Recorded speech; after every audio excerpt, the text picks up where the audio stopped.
Merci beaucoup, Monsieur Eliman Diouf de CSA. Et nous allons enchaîner avec Monsieur Cheikh Diop de la Synthèse FC pour votre prise de parole. Merci beaucoup, Monsieur Diop.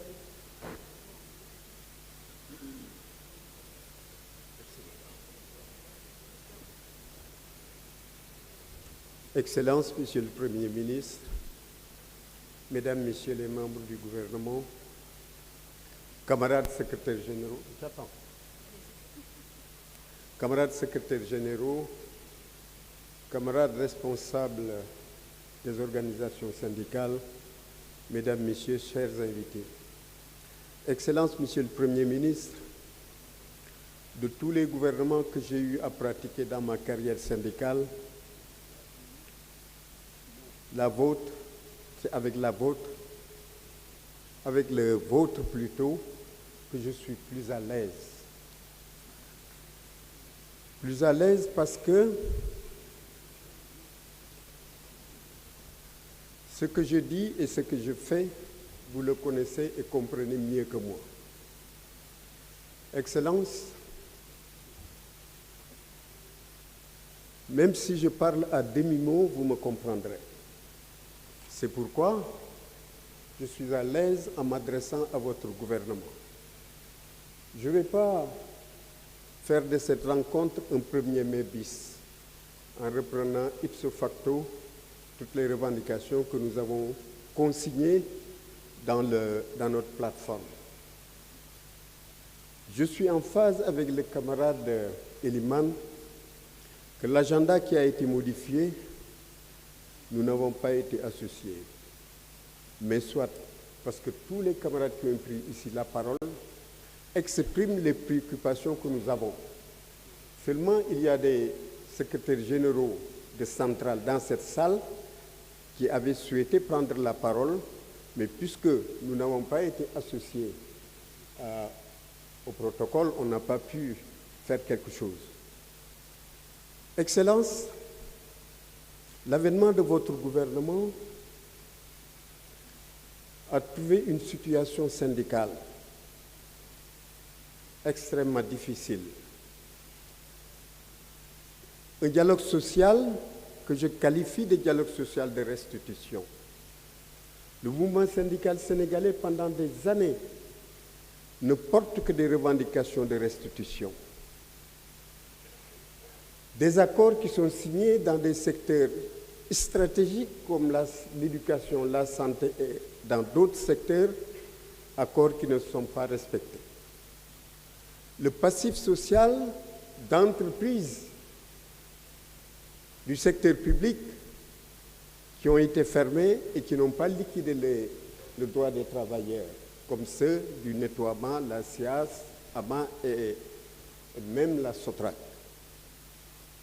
Vous avez également trouvé un dialogue social qui revendique des droits qui sont violés, des droits qui sont foulés aux pieds, comme ce qui se passe depuis des années au CIMA du Sahel, qui refuse obstinément à organiser des élections de délégués du personnel, qui refuse obstinément la présence des syndicats dans son groupe. Cette situation de dialogue social de restitution avec un passif social lourd, vous l'avez hérité des différents gouvernements qui vous ont précédé. À cette situation s'ajoute un fait nouveau. D'habitude, Excellence, les Sénégalais qui finissaient leurs études se pressaient d'aller dans l'administration pour 2 raisons. La première, ils voulaient travailler pour leur pays. Mais la deuxième raison, c'est que dans l'administration, il y avait la sécurité de l'emploi. Quand on est fonctionnaire, on a l'espoir de travailler jusqu'à la retraite sans être licencié.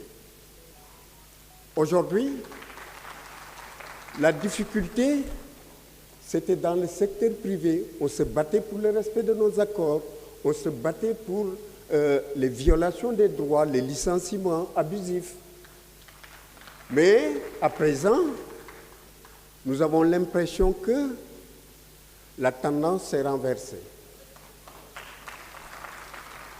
Dans le secteur public, il y a énormément de licenciements ces derniers temps. Il y a énormément d'entreprises en difficulté. Il a cité la Poste, entre autres. Il y a aussi très certainement Dakar Dem Dikk qui sera dans le même sillage. Il y a également, Excellence, dans les sociétés publiques, beaucoup de licenciements. Aujourd'hui, à l'entame de nos futures rencontres pour des négociations, nous voulons vous dire, Excellence, que les responsables syndicaux du Sénégal, j'allais dire les syndicalistes du monde, ont choisi un combat, le combat du progrès social. Le combat du progrès social a ses armes propres. Nous ne sommes pas seuls militants du progrès social. Les politiques et d'autres secteurs sont aussi militants du progrès social. Ce sont les armes qui diffèrent. Excellence, je voudrais vous rassurer que le mouvement syndical sénégalais en particulier n'utilisera comme arme que la revendication, parce que nous sommes convaincus que la revendication est un facteur de progrès social. C'est la raison pour laquelle nous sommes dans la revendication, nous ne sommes dans rien d'autre. Considérez que nos positions, même si on ne se comprend pas, c'est de la revendication que nous portons, uniquement de la revendication. Excellence, un dialogue social porteur de progrès doit être porté par des partenaires sociaux qui se respectent, qui soient responsables. Le niveau de responsabilité des partenaires sociaux du mouvement syndical, je voudrais le caricaturer en langage imagé. Excellence, nous ne demandons pas à notre père une maison aux Almadies.